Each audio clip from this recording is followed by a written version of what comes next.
안녕하십니까. 계속해서 대구에서 전해드리겠습니다. 대구와 경북 지역은 장마 전선의 영향으로 흐리고 비가 오겠습니다. 현재 대구와 영천, 고령 등 경북 남부 지역에 비가 내리기 시작한 가운데 대구와 경북 전 지역으로 확대되겠습니다.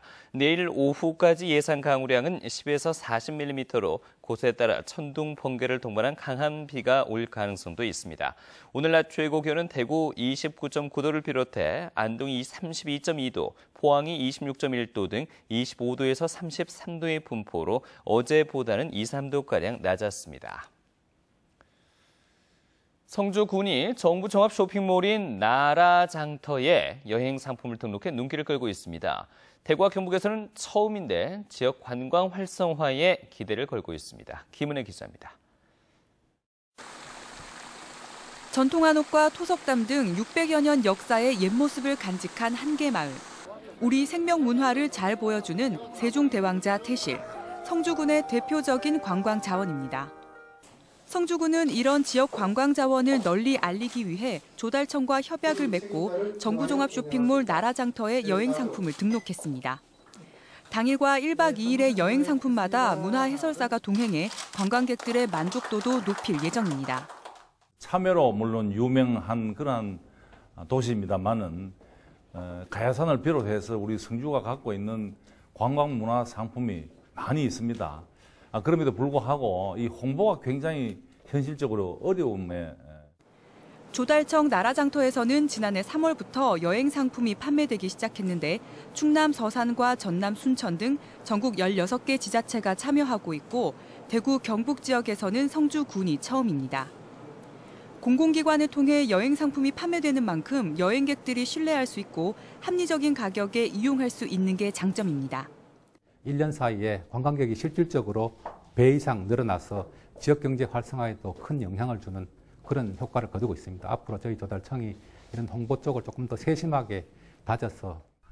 성주군은 최근 소규모 체험학습이 인기를 끌고 있고 올 하반기 자유학기제까지 도입돼 단체 관광객 유치를 통한 지역관광 활성화를 기대하고 있습니다. MBC 뉴스 김은혜입니다. 박근혜 대통령은 오늘 청와대 수석비서관 회의에서 대구공항은 군과 민간공항을 통합 이전함으로써 군과 주민들의 기대를 충족시켜야 한다고 밝혔습니다.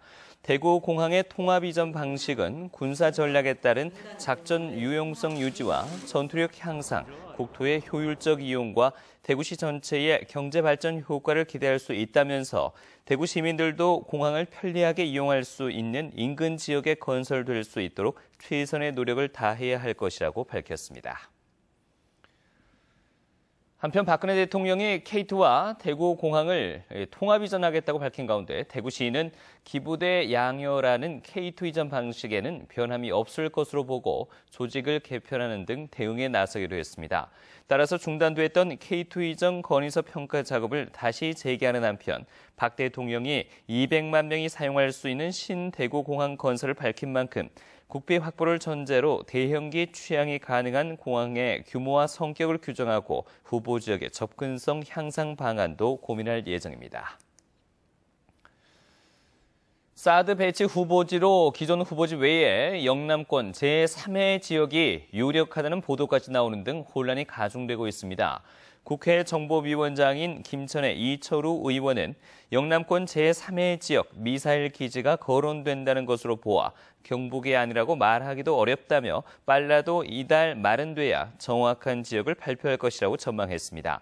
하지만 이미 한미 군 당국이 사드 배치 장소를 사실상 결정하고도 공개를 하지 않아 후보 지역들의 혼란이 가중되고 있고 반발도 거세지고 있습니다. 정의당 국방위원회 김종대 의원은 사드가 한반도에 배치되면 북한과의 군사적 대치가 극단으로 치닫고 중국과 러시아의 반발을 불러와 지정학적 불안이 고조될 것이라며 사드 배치 결정을 철회할 것을 촉구했습니다. 국민의당 대구시당도 성명서를 통해 사드가 배치되면 평화와 안보, 경제가 타격을 받게 되고 전자파로 국민 건강마저 위협받게 된다며 사드 배치 결정 즉각 철회와 사드 7곡 배치 결사 저지를 주장했습니다. 다음 소식입니다. 대구 남부경찰서는 가벼운 증상에도 입퇴원을 반복하며 억대 보험금을 타낸 56살 A씨를 사기 혐의로 불구속 입건했습니다. 지금까지 대구였습니다.